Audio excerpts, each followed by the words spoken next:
भंवर से कैसे बच पाया किसी पतवार से पूछो। भंवर से कैसे बच पाया किसी पतवार से पूछो। हमारा हौसला पूछना है तो फिर मझधार से पूछो। जी हाँ दोस्तों, अपने इस हौसले को इतना बुलंद रखिए कि आपकी जो सफलता है वो आपके पैरों तले आ जाए और आप उसको इतना जल्द और इतना शीघ्र प्राप्त करें कि लोगों को आश्चर्य सा लगे कि इतना जल्द यार, इतनी बड़ी सफलता। इस सफलता को आप ऐसे ही प्राप्त कर सकते हैं जब आप दिन रात मेहनत करके और उसी एक ही लक्ष्य की तरफ आगे बढ़ते रहें और बढ़ते रहें। आइए दोस्तों, मैं डी कुमार आपका ज्ञानालय प्लेटफॉर्म पर बहुत बहुत स्वागत करता हूं और आज हम लोग पढ़ते हैं कैबिनेट मिशन। इसके पहले साथियों, हम लोगों ने देखा है 1935 का भारत शासन अधिनियम, जो कि सिविल वाले सीरीज में हम लोग पढ़ रहे थे, विस्तृत वाले सीरीज में।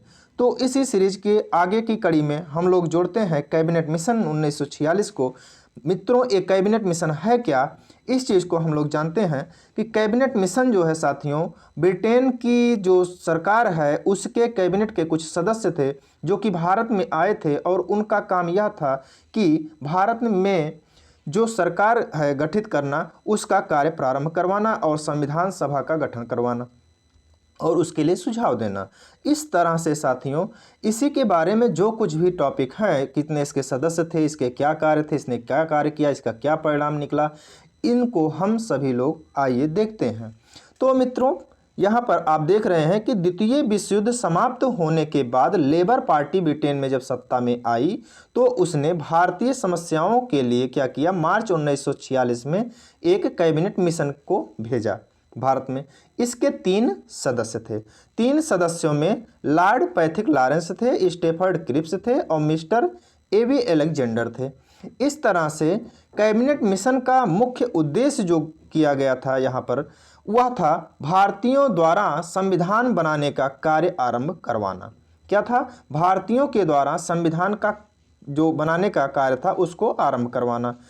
इसके अलावा साथियों, 24 मार्च 1946 को कैबिनेट मिशन जब दिल्ली पहुंची तो उसके सुझाव पर 24 अगस्त 1946 को कैबिनेट मिशन के सुझाव पर पहले अंतरिम सरकार का गठन किया गया। पहले अंतरिम सरकार का गठन किया गया। इसके बाद 24 अगस्त 1946 के बाद 26 अक्टूबर 1946 को इस जो अंतरिम सरकार का गठन किया गया था, इसमें और विस्तार किया जाता है और इसमें मुस्लिम लीग के 5 सदस्यों को भी शामिल किया गया। मुस्लिम लीग के 5 सदस्यों को शामिल करने के बाद साथियों, इसमें आगे का देखिएगा, यहाँ पर 20 फरवरी 1947 को ब्रिटेन के प्रधानमंत्री जो क्लीमेंट एटली थे, इन्होंने क्या किया, 30 जून 1947 को भारत स्वतंत्र हो जाएगा, इस चीज़ की घोषणा किया। क्या किया? इन्होंने घोषणा किया कि 30 जून 1947 को भारत ब्रिटिश शासन से स्वतंत्र हो जाएगा। इस तरह से जब यह स्वतंत्रता की घोषणा की जाती है कि 30 जून 1947 को स्वतंत्र हो जाएगा, तब मुस्लिम लीग को अपने अस्तित्व पर खतरा मंडराता दिखता है और वह अपने अस्तित्व को बचाने के लिए वह भारत के विभाजन के मांग को लेकर के भारत में खून खराबा करने शुरू कर देते हैं। यह खूनी संघर्ष जो प्रारंभ करते हैं, इसका परिणाम यह होता है कि बाद में यहाँ भारत विभाजन की योजना ही लानी पड़ती है। लेकिन यहाँ पर आप देखिएगा कि यह जब उग्र आंदोलन प्रारंभ हुआ तो 3 जून 1947 को ब्रिटिश सरकार ने स्पष्ट किया कि 1946 में जो गठित संविधान सभा है उसके द्वारा जो संविधान निर्माण किया जाएगा, वह संविधान उस क्षेत्र में लागू नहीं होगा जो लोग इसे स्वीकार नहीं करेंगे। इस तरह से यह उनके द्वारा बयान दिया गया। लेकिन इसी दिन वायसराय लॉर्ड माउंटबेटन ने विभाजन की योजना भी पेश की। अब ये जो विभाजन की योजना थी, यह पेश जब किया गया तो इस पेश करने के दौरान ये जो संघर्ष था उसको देखते हुए यह कांग्रेस के द्वारा भी एक्सेप्ट कर लिया गया और कांग्रेस तथा मुस्लिम लीग दोनों ने जब स्वीकार कर लिया तो इस प्रकार यह माउंटबेटन योजना बन करके तैयार होती है। जब यह माउंटबेटन के द्वारा जो योजना पेश की गई थी, यह बन करके तैयार हो जाती, पास हो जाती है, तो साथियों यही योजना जो भारत शासन अधिनियम के नाम से जानी जाती है, या आप कहें कि भारतीय स्वतंत्रता अधिनियम के नाम से जानी जाती है, भारत जब स्वतंत्र हो जाता है।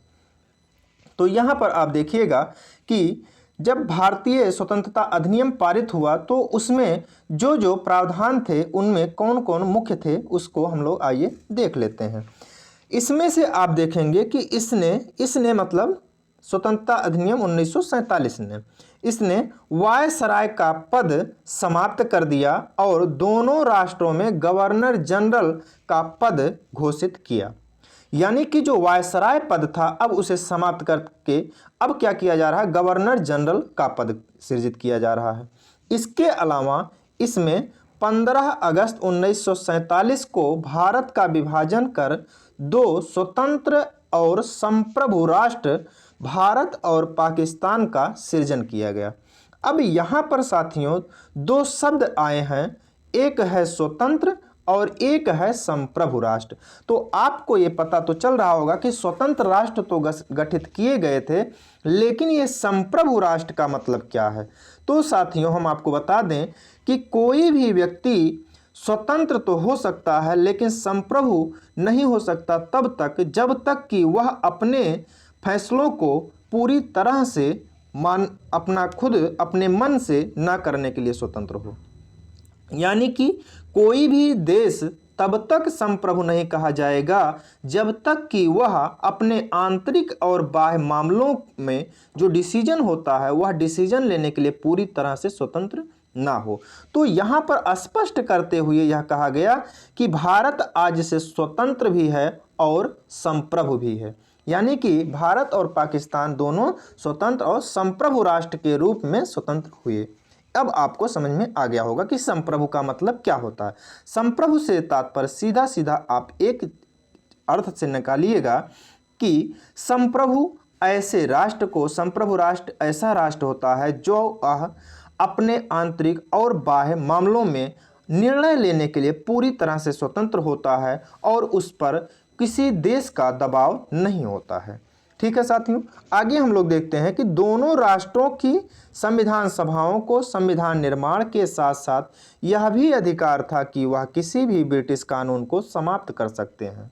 यानी कि जो संविधान सभा थी वह संविधान बना भी रही थी और वह अगर कुछ ऐसे कानून को देखती जो कि उसको अपने परिप्रेक्ष्य में गलत थे तो उसे समाप्त भी कर सकती थी संविधान सभा।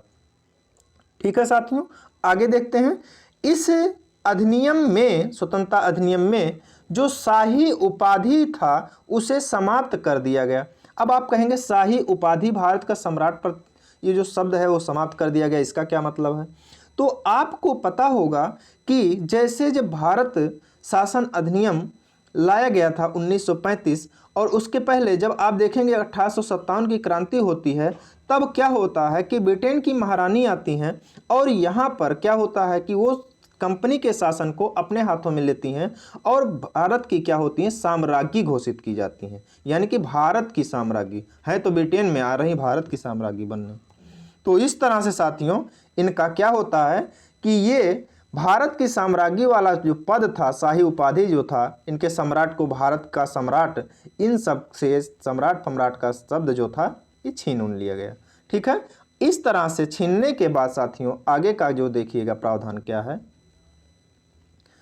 इसने क्या किया, रियासतों को यह अधिकार दिया कि वो चाहे तो भारत में या पाकिस्तान में शामिल हो और चाहे तो स्वतंत्र रहें। यही लाइन साथियों आज हमारे लिए एक बहुत बड़ी मुसीबत के रूप में दिखाई देती है, जिसमें हमारे हर साल लगभग सैकड़ों जवान शहीद हो रहे हैं। वही इसी लाइन का ही देन है कि आज पीओके पर कब्जा पाकिस्तान का है, या हम कहें आज जो कश्मीर का विवाद है उस विवाद का मूल कारण यही है, जिस लाइन ने यह कहा था कि जो चाहे वह स्वतंत्र रह सकते हैं। ऐसे स्वतंत्र रहने की इच्छा जब स्वतंत्रता अधिनियम लागू किया गया था तो ढेर सारों ने कहा, लेकिन उनमें से यह जो जम्मू कश्मीर था साथियों वह अपने स्वतंत्रता को कायम रखने में कामयाब रहा कि हम स्वतंत्र रहेंगे। वह भारत में नहीं मिला, ना ही पाकिस्तान में मिला। अंततः पाकिस्तान ने भारत पर कबीलाइयों के रूप में अपने सेना को भेज करके उस पर कब्जा करना शुरू कर दिया। बाद में यहाँ के जो हरि सिंह थे, जो कि राजा थे, हिंदू थे, वह भारत से आए, मदद के लिए मांग किए, और भारत जब तक मदद करता तब तक की पाकिस्तान की कबीलाई सेना आज आप जो एलओसी देख रहे हैं वहाँ तक पहुँच चुकी थी। बाद में भारतीय सेना पहुँचती है, कंट्रोल करती है, तो वही आज जो लाइन है इस तरह से, वो लाइन ऑफ कंट्रोल या LOC कहलाती है। ठीक है साथियों, तो इस तरह से यह LOC का निर्माण कैसे हुआ अब आपको समझ में आ गया होगा। और भारत के और पाकिस्तान के बीच में जो ये कश्मीर विवाद है, इसका मूल जड़ क्या है वो भी आपको समझ में आ गया होगा कि यह जो लाइन इन्होंने कहा कि चाहे तो स्वतंत्र रह सकती हैं, इसी लाइन ने ही आज जो विवाद है उसको जन्म दिया था। आगे हम लोग देखते हैं साथियों, इसके अंतर्गत भारत के गवर्नर जनरल एवं प्रांतीय गवर्नरों को राज्य का संवैधानिक प्रमुख या राज्यपाल बनाया गया, जिसे मंत्रिपरिषद के परामर्श से कार्य करना था। अब यहाँ पर साथियों ध्यान दीजिएगा, जैसे आज के समय पर जो ये गवर्नर जनरल आप देख रहे हैं नाम, ये गवर्नर जनरल आज के समय पर जो राष्ट्रपति हैं उन्हीं का पुराना नाम था। इस गवर्नर जनरल के पद नाम को फिर से बदला जाता है और राष्ट्रपति का पद का नाम दिया जाता है। तो इसी तरह से इसके अंतर्गत जो ये अधिनियम था, इस अधिनियम के अंतर्गत भारत के गवर्नर जनरल और प्रांतों में गवर्नर जनरल को नियुक्त किया गया। प्रांतों में गवर्नर जनरल से तात्पर्य है कि राज्यपाल जो हैं, वो गवर्नर जो होते हैं, वो उनकी नियुक्ति की गई, और उनकी नियुक्ति के साथ में यह भी कहा गया कि मंत्रिपरिषद के सलाह पर ये कार्य करेंगे। ठीक है साथियों, आज भी आप देखते हैं जो भी कार्य होता है वह राज्यपाल या राष्ट्रपति के द्वारा किया जाता है, उन्हीं के नाम से किया जाता है, लेकिन फिर भी वह कार्य करने के लिए सलाह कौन देता है? मंत्रिपरिषद देता है। ठीक है, तो इस तरह से यह जो परामर्श देती है उसी के आधार पर गवर्नरों को कार्य करने के लिए और गवर्नर जनरल को कार्य करने के लिए कहा गया। आगे देखिएगा साथियों, 14-15 अगस्त 1947 की मध्य रात्रि को भारत ब्रिटिश शासन से स्वतंत्र हो गया। यह हमारे लिए एक बहुत ही एक सपनों का दिन था, जिस सपने को हमारे शहीदों ने और स्वतंत्रता क्रांतियों ने और राजनीतिज्ञों ने देखा था। वो सपना जा कर के साकार होता है, और इस लाइन को आप देखते होंगे कि 14-15 अगस्त, तो आपके अंदर भी एक जुनून आता होगा कि एक दिन ऐसा था जिस दिन हम स्वतंत्र हुए थे। साथियों, माउंटबेटन स्वतंत्र भारत के प्रथम गवर्नर जनरल बनाए गए और पंडित जवाहरलाल नेहरू को प्रधानमंत्री का शपथ दिलाया इन्होंने। ठीक है, तो इस तरह से जो सरकार बनी। अब आइए हम लोग देखते हैं कि अंतरिम सरकार में कौन कौन मंत्री थे और कौन कौन उसमें सदस्य शामिल थे, कितने सदस्य थे। मित्रों, आप यदि ज्ञानालय चैनल पर नए हैं तो प्लीज़ ज्ञानालय चैनल को आप सब्सक्राइब करिए, और यह वीडियो अगर आपको पसंद आ रहा है तो प्लीज़ लाइक करिएगा साथियों, अपने दोस्तों के साथ भी शेयर करिएगा। और ये जो PDF हम पढ़ा रहे हैं, इसको अगर आप डाउनलोड करना चाहते हैं तो ज्ञानालय के इस टेलीग्राम चैनल से आप डाउनलोड कर सकते हैं। ठीक है, आइए हम लोग देखते हैं मंत्री परिषद के सदस्य जो थे अंतरिम सरकार में वो कौन कौन से थे। तो अंतरिम सरकार जो थी वो 2 सितंबर 1946 को गठित की गई। उसके सदस्य और उसके विभाग जो थे, आइए हम लोग देखते हैं। नेहरू कैबिनेट के कुल 13 सदस्य थे। इसमें माउंटबेटन अध्यक्ष थे और जवाहरलाल नेहरू उपाध्यक्ष बनाए गए थे। राष्ट्रमंडल का जो विभाग था वो भी इनके पास था। विदेश मामले जो थे वो भी इन्हीं के पास था। सरदार पटेल जी जो थे, इनके पास गृह मंत्रालय था, सूचना और प्रसारण मंत्रालय था। क्या क्या था? गृह मंत्रालय था और सूचना और प्रसारण मंत्रालय था। आगे देखिएगा, सरदार बलदेव सिंह। सरदार नाम लेने से ही लग जाता है कि कोई आर्मी का व्यक्ति होगा, कोई जवान है। सरदार बलदेव सिंह रक्षा मंत्रालय थे, ये रक्षा मंत्री थे। लियाकत अली खां, ये वित्त मंत्री थे, मुस्लिम लीग के सदस्य थे और पाकिस्तान के पहले प्रधानमंत्री बने थे। यानी कि ये मुस्लिम लीग के सदस्य होते हुए ये वित्त मंत्री थे और जब भारत का विभाजन होता है तब यह पाकिस्तान चले जाते हैं और वहाँ पाकिस्तान में पहले प्रधानमंत्री बनते हैं। कौन थे? लियाकत अली खां। आगे देखिएगा साथियों, एक लोग और हैं जो कि लीग के ही थे, जोगेंद्र नाथ मंडल। इनके बारे में अगर हम आपको बताएं तो इनका कद जो था, यदि आप देखेंगे कि भारत विभाजन से पूर्व डॉक्टर भीमराव अंबेडकर से भी अधिक था। क्या था? डॉक्टर भीमराव अंबेडकर से भी अधिक था। क्यों? क्योंकि यहाँ पर आप देख रहे होंगे कि ये विधि मंत्री थे भारत के। क्या थे? विधि मंत्री थे। लेकिन साथियों, इन्होंने अपने जीवन में सबसे बड़ा गलत काम क्या किया कि जब विभाजन हुआ तो विभाजन के दौरान इन्होंने पार्टी ना छोड़ करके बल्कि अपने देश को छोड़ा। उस देश को जिस देश का विभाजन हिंदू और मुसलमान के आधार पर हुआ था, इन्होंने हिंदू राष्ट्र जो बना उसको, हिंदू तो नहीं कहा जा सकता लेकिन फिर भी जो कहा जाता था कि हिंदू ये हिंदुस्तान वाले हिंदू होंगे और पाकिस्तान वाले मुस्लिम होंगे, तो इस तरह से ये पाकिस्तान में चले गए जहां पर कि मुस्लिमों का शासक, मुस्लिम के नाम पर शासन के आधार पर राष्ट्र बना था। अब वहां पर जब ये गए जोगेंद्र नाथ मंडल, तो वहां पर इनकी हालात बहुत ही गड़बड़ हुई और इस तरह से वहां से ये फिर से हिंदुस्तान आते हैं।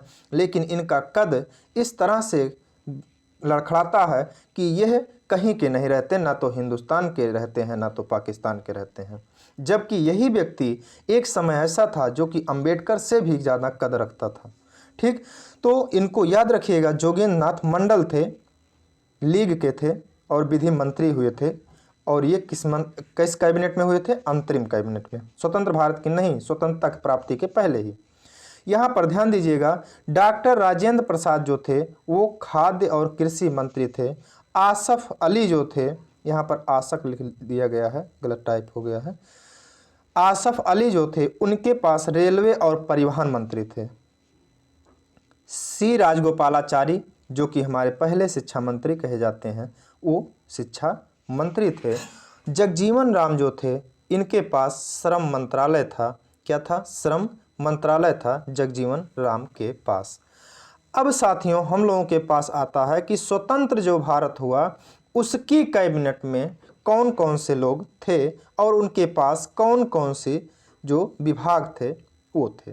तो यहाँ पर आप देख रहे हैं साथियों कि जवाहरलाल नेहरू जो कि भारत के पहले प्रधानमंत्री बने हैं, तो इनके पास प्रधानमंत्री का पद था, राष्ट्रमंडल था, विदेश मामले थे और वैज्ञानिक शोध के मामले थे। इतने मंत्रालय पंडित जवाहरलाल नेहरू के पास था।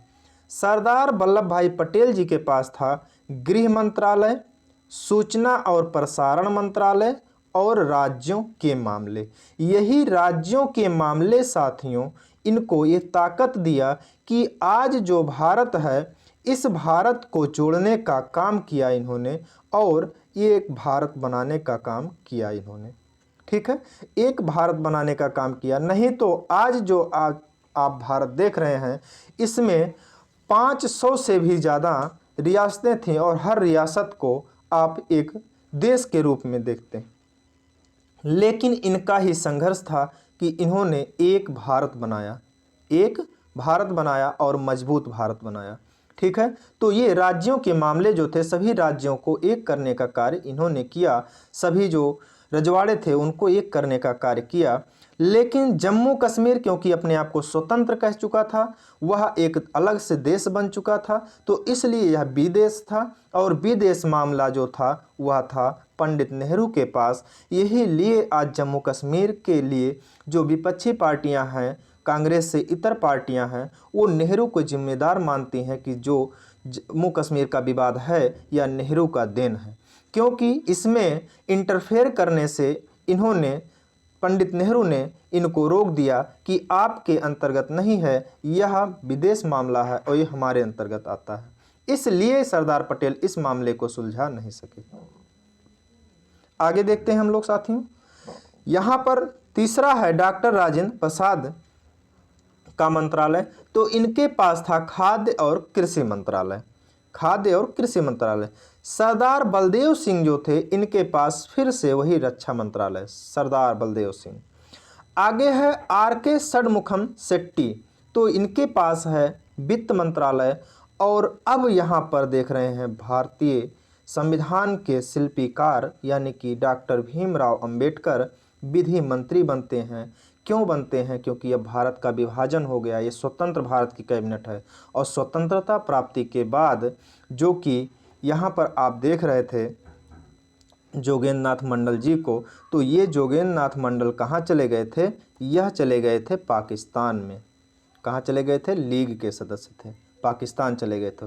तो अब यहाँ पे कौन बना था विधि मंत्री? अब बने थे आपके संविधान के शिल्पीकार यानी कि डॉक्टर भीमराव अंबेडकर। आगे देखिएगा, डॉक्टर श्यामा प्रसाद मुखर्जी के पास जो था मंत्रालय वो था उद्योग और आपूर्ति मंत्रालय।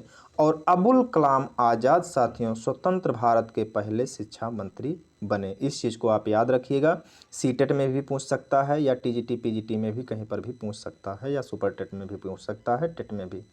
आगे देखिएगा, जान मथाई के पास रेलवे और परिवहन मंत्रालय था साथियों।